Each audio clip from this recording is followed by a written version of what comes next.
السلام عليكم ورحمة الله وبركاته، والصلاة والسلام على سيدنا محمد صلى الله عليه وسلم. حبايبي اخواتي في كل مكان، اهلا بيكم. انا جيهان، ودي قناتي شغل يدوي جيهان انصاري.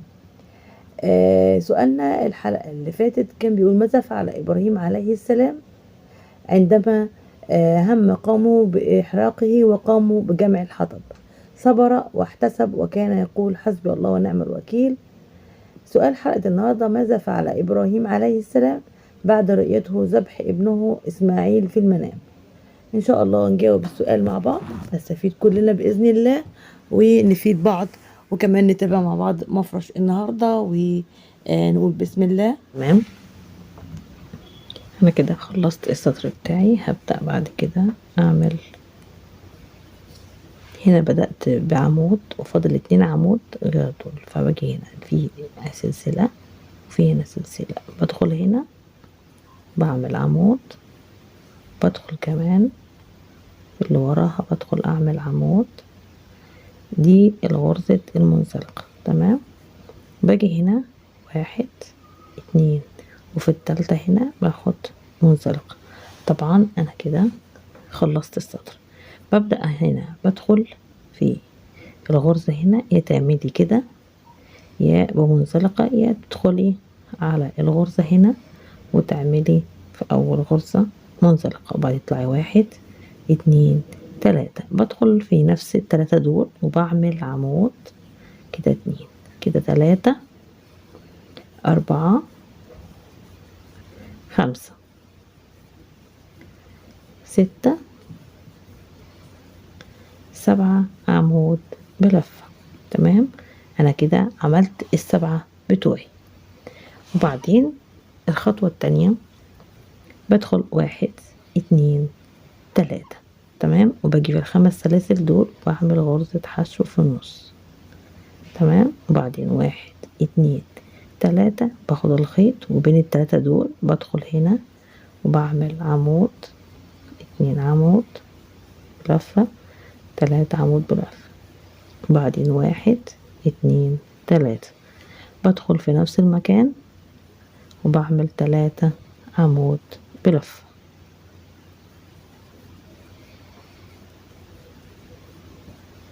وبعدين بدخل من الجزء ده برضو بنفس اللي عملته الناحية دي، هعمل هنا 1 2 3 وهعمل في ال5 هنا غرزة حشو. تمام، وبعدين 1 2 3 هاجي في الجزء دوت اللي هي تاني خطوة، يعني مرة بعمل 7 ومرة بعمل 6 بينهم 3 سلاسل، يبقى هنا الدور على هعمل 7 عمود بلفة، 1 2 3 4 5 6 7. تمام، برضو خلي بالك نتأكد 1 2 3 4 5 6 7، واللي مش عارف بيتلخبط هنا بصي هنا على الوحدات اهي، عندك سبعات 1 2 3 4 5 6 7. تمام، بطلع بعد كده 1 2 3 وباجي هنا في ال5 سلاسل دول في النص بعمل حشو، 1 2 3. وفي المرة الجاية بدخل في ال3 سلاسل دول واعمل عمود، 2 عمود، 3 عمود، 1 2 3 بدخل في نفس المكان عمود، 2 عمود، 3 عمود بلفة. تمام، يبقى الخطوة بتاعتي بالشكل ده: 7 و6 بينهم 3 3 3 عمود، 7 3 عمود، 3 سلسلة، 3 عمود، وهكذا بمشي بالخطوة دي لغاية لما اوصل لاخر السطر بتاعي، وهنيجي نشوف مع بعض هيبقى شكله عامل ازاي. انا كده خلصت السطر بتاعي وهبدأ السطر الجديد، وعملنا 3 هنا وهنبدأ نعمل منزلقة 1 2 3. هعمل منزلقة بالشكل ده وهطلع السطر الجديد ب1 2 3 وباخد الخيط وبدخل في نفس المكان وبعمل عمود بلفة، وبعدين بعمل عمود تاني بلفة، وعمود تالت بالشكل ده او رابع، ايوه. وبعدين كده عملت اتنين، وبعدين اتنين في النص، وبعدين هاجي في الجزء دوت اللي هي الغرزة اللي وراهم هنا بعمل عمود، بعدين هاخد سلسلة وادخل اعمل عمود تاني في نفس المكان. يبقى انا كده عملت اتنين، وبعدين تلاتة اربعة خمسة، تمام. العمود الاولاني عملته وبمشي العمود اللي وراه اتنين تلاتة، وهنا أربعة، وبزود واحدة في نفس المكان، بقوا خمسة، تمام. بطلع بعد كده بخمس سلاسل، اتنين تلاتة أربعة خمسة، وباجي على الجزء دوت اللي هو تلات عواميد، بعمل تاني تلات عواميد، تلاتة، وبعدين تلات سلاسل،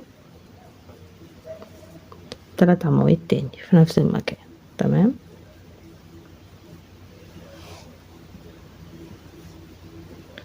اتنين تلاتة، بعدين واحد اتنين تلاتة أربعة خمسة، باخد الخيط وبدخل على الغرزة بتاعتي.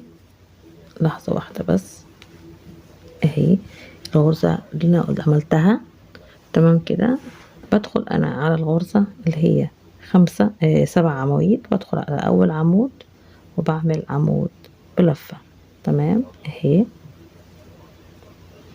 بصوا انا كده انا مريحة شغلي، مفيش اي مشاكل. لو انت عندك مشكلة في السلاسل يا تزودي يا تنقصي السلاسل مش لازم بنفس العدد، المهم عندك تكون مريحة الغرزة بتاعتك وانت شغالة بيها. بعمل في نفس المكان هنا، وبكرر الغرزة اللي هي في سبع عواميد اللي هي عملتها هنا، بكررها هنا اتنين في نفس العمود، كده تلاتة، كده أربعة، كده خمسة، وبعدين بعمل سلسلة وفي نفس العمود بعمل عمود تاني، تمام. وبدخل هنا اتنين تلاتة أربعة في العمود الأخراني، وبزود عمود تاني في يبقوا خمسة، تمام. ايه دي الغرزة بتاعتي. وبعدين بطلع خمسة سلاسل، واحد اتنين تلاتة أربعة خمسة، وباجي هنا على الغرزة بتاعتي وبدخل أعمل تلات عمود،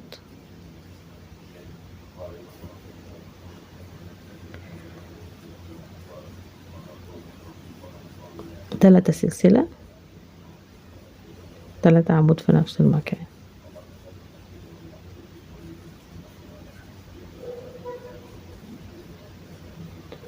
وبكمل أنا بقية السطر بتاعي اهي. الرسمة بتاعتي بتمشي بيها بنفس الطريقة دي وبنفس الخطوات دي لغاية لما نخلص مع بعض السطر، وبنرجع تاني نشوف السطر الجديد ونكمل مع بعض المفرش بتاعنا، تمام. انا كده وصلت لاخر السطر معاكم، وهنبدأ مع بعض السطر الجديد، تمام.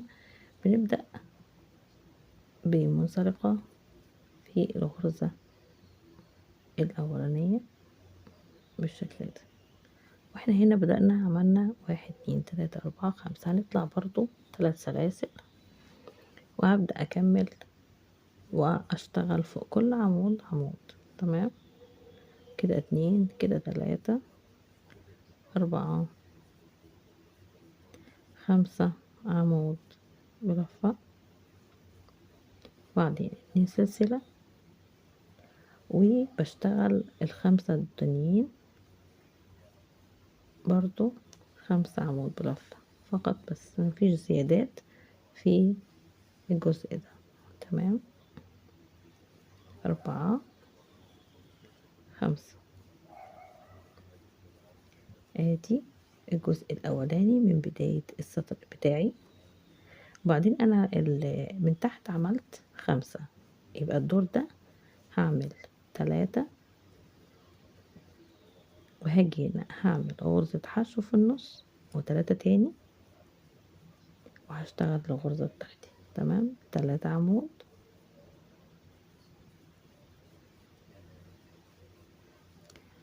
بعدين 3 سلسلة و3 عمود تاني في نفس المكان.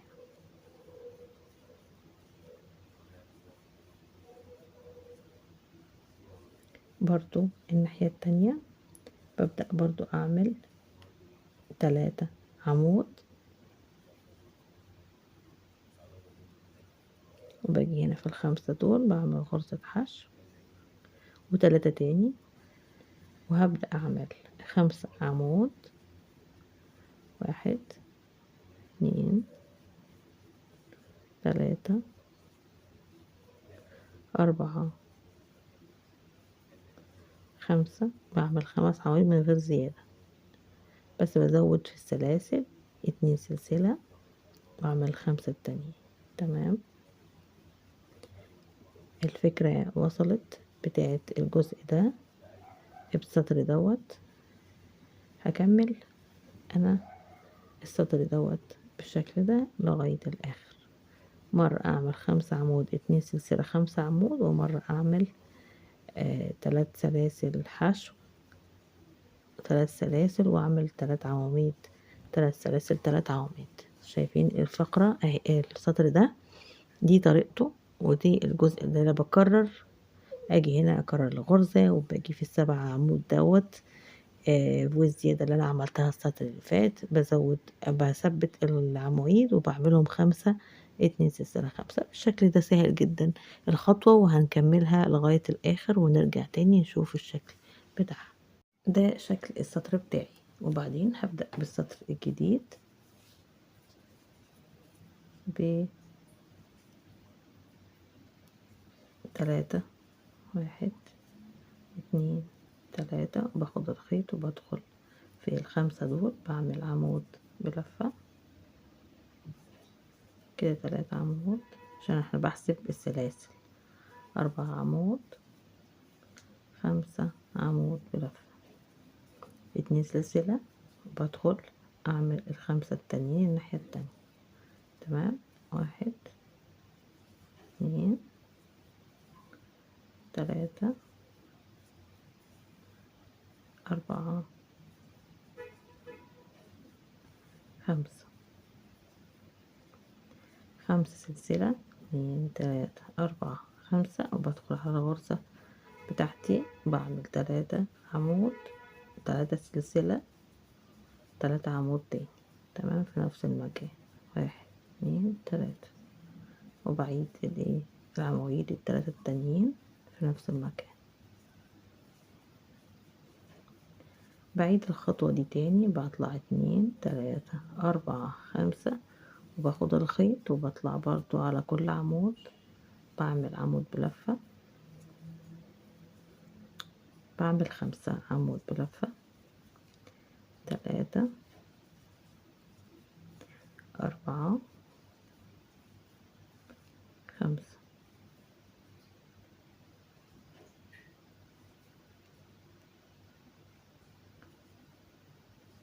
وبعدين 2 سلسلة و5 تاني. طبعا الغرزة انا بمشي بيها لاخر السطر. تمام، هي بكرر، مرة اعمل 5 عمود 2 سلسلة 5 عمود، ومرة اعمل 3 عمود 3 سلسلة 3 عمود. تمام، في كل مرة بكرر الجزء ده من الغرزة بتاعتي. تمام، اهي 5 2 5 5 3 3 3.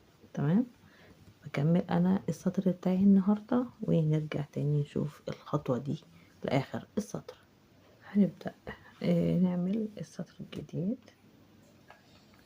بقفل السطر ده بمنزلقة، وبطلع السطر الجديد ب3 سلاسل، وبعيد شغل العواميد زي ما هو. السطر ده بعيده وبكرره. في حاجة بس زيادة هنعملها هقول لكم عليها دلوقتي. 2 سلسلة، وباجي هنا بعمل ال5 عمود التانيين. تمام، 1 2 3 4 5. وبعدين باجي هنا أنا المفروض دلوقتي باعمل 3 سلاسل زي الجزء ده، لأنه باجي هاعمل 4 سلاسل، 1 2 3 4، وباجي هنا باعمل غرزة حشو، والناحية التانية باطلع 1 2 3 4، وباجي هنا باعمل الغرزة بتاعتي 3 عمود، 3 سلسلة، 3 عمود. يعني المرة دي الزيادة في عدد السلاسل اللي في النص دي، تمام، هي دي اللي بعمل السلسلة الزيادة في كل ناحية، يعني بعمل 4 حشو 4، تمام. وبعدين بكمل الشغل بتاعي، باجي هنا برضو اهي زي ما بعمل من ناحيتين، بعمل وانا داخلة هنا 1 2 3 4، باخد الخيط بعمل حشو هنا، بعمل 4 تاني، وباجي هنا وبشتغل العمود بتاعي، تمام، عشان الخطوة بتتكرر عادي في شغلنا.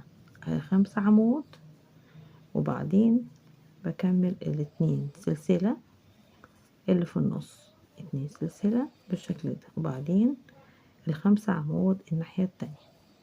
يبقى أنا أعتقد كده الفكرة وصلت بتاعة السطر، والاختلاف بين السطر اللي فات والسطر دوت في عدد السلاسل بين الوحدات اللي هي الجزء ده بقى 4 بدل 3، تمام. الايه الجزء دوت 4 4 سلاسل حشو، 4 سلاسل، تمام. هكمل أنا السطر بالشكل ده لغاية لما أوصل لآخره ونيجي نبدأ السطر الجديد بإذن الله.